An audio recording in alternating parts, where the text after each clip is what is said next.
নমস্কার। আরোগ্য সুখী গৃহকোণের পক্ষ থেকে সবাইকে জানাই অসংখ্য ধন্যবাদ।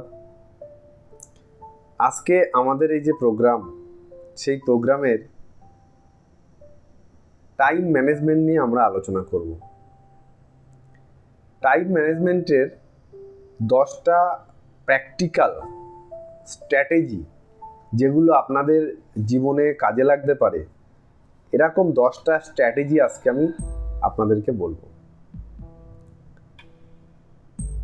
সবার প্রথম যে স্ট্র্যাটেজি সেইটি হলো আপনার এনার্জি লেভেল অনুযায়ী আপনাকে আপনার কাজগুলোকে ভাগ করে নিতে হবে। যখন হাই এনার্জি থাকবে তখন ডিপ ফোকাসড ওয়ার্ক করতে হবে।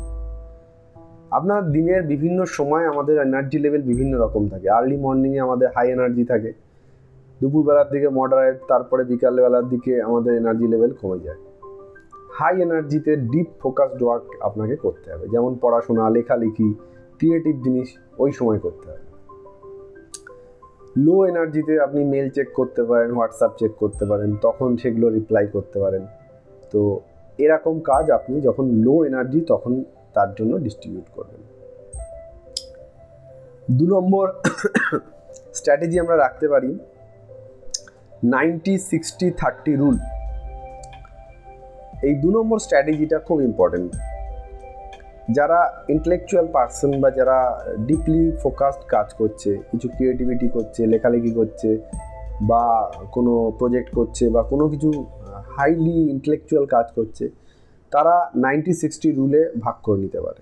90 মিনিট আপনি ডিপ ফোকাস ওয়ার্ক করবেন, তারপরে 60 মিনিট আপনার মডারেটলি ওয়ার্ক এবং last 30 minute less focused work. এভাবে আপনি আপনার টাইমকে ভেঙে রাখতে পারেন। 3 নম্বর স্ট্র্যাটেজি হচ্ছে আমাদের the boxing hack. Boxing hack মানে কি?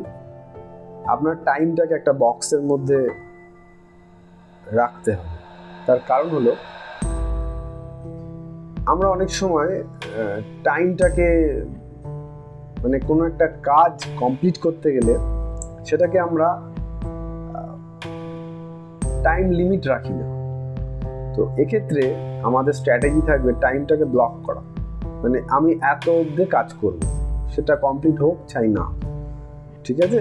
তো টাইম ব্লক এটা একটা খুব ইম্পর্টেন্ট জিনিস, টাইম হ্যাকিং আর কি। বক্সিং, দ্য বক্সিং হ্যাক, একে বলে বক্সিং হ্যাক। এই টাইম ফ্রেমটাকে আপনাকে হ্যাক করে রাখতে হবে, বক্স করে রাখতে হবে। এরপরে হচ্ছে 4 নম্বর স্ট্র্যাটেজি। এখানে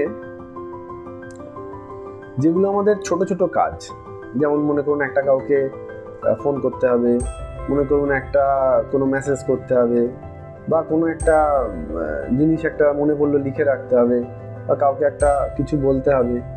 এই ছোট কাজ যেগুলো 2 মিনিটের মধ্যে হয়, 2 মিনিট রুলস কাজে লাগাবে। কি হয়, 2 মিনিটের কাজ আপনি যদি ফেলে রাখেন, ওটা আপনাকে বারবার আপনাকে ডিস্টার্ব করবে। তো 2 মিনিটের কম যে কাজগুলো বা 2 মিনিট লাগে, সেগুলো যখন মনে পড়বে ঝট করে দিই, ঠিক আছে? এরপরে 5 নম্বর স্ট্র্যাটেজি হচ্ছে সারা দিনে 3টে হাই প্রায়োরিটি ওয়ার্ক রাখুন, যে 3টে আপনাকে করতেই হবে ওই দিন।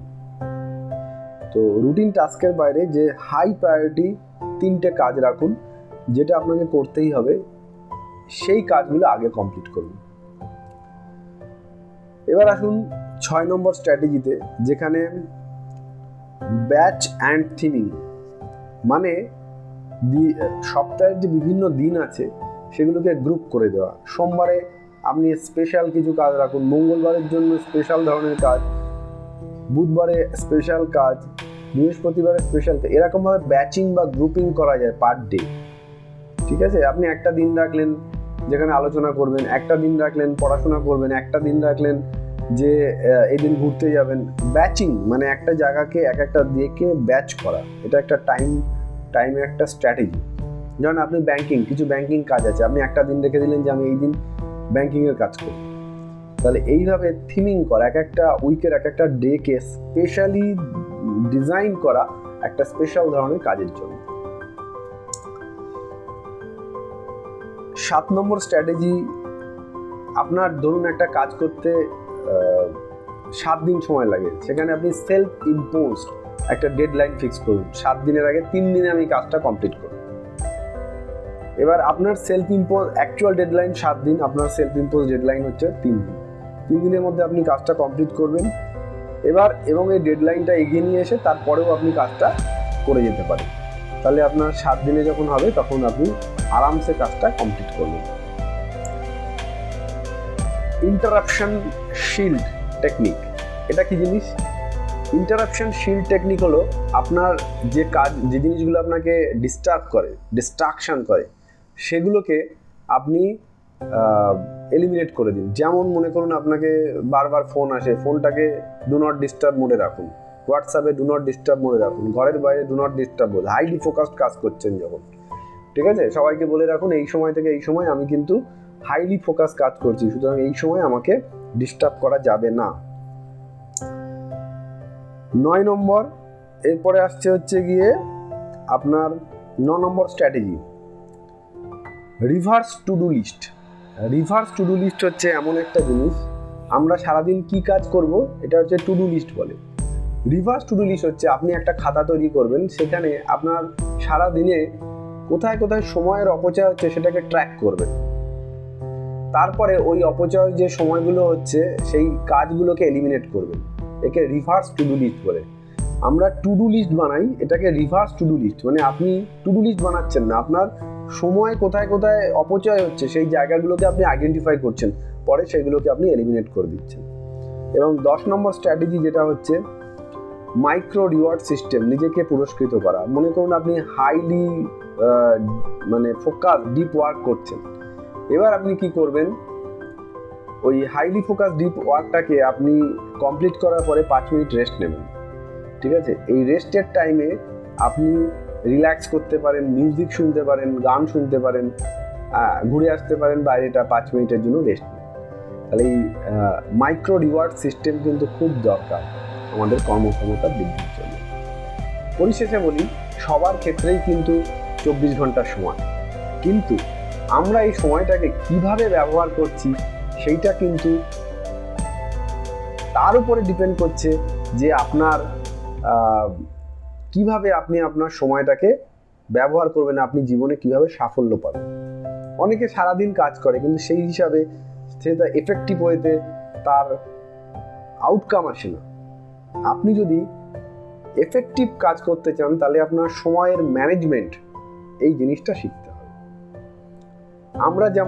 আমাদের যেমন একটা নিয়ম আছে, যেমন বিয়ে বাড়িতে যদি খেতে যান প্রথমেই আপনাকে চাটনি দেবেন, আপনাকে প্রথমে ভাত দেবে, তারপরে ডাল দেবে, বেগুনি দেবে, তারপরে মাংস এগুলো দেবে, তারপরে চাটনি, পাঁপড়, তারপরে দই মিষ্টি দেবে। এরকম আমাদের দিনেরও বিভিন্ন টাইমে বিভিন্ন রকমের এনার্জি লেভেল থাকে, এইগুলোকে বুঝে আপনাকে কিন্তু কাজগুলো সাজাতে হবে।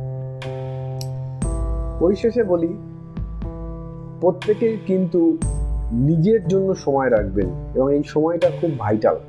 নিজের জন্য, পরিবারের জন্য সময় রাখবেন, সেখানে কিন্তু বাইরের কাজকে ঢুকতে দেবেন না এবং একটা সময় একটা কাজই করবেন, দুটো কাজ করার চেষ্টা করবেন না।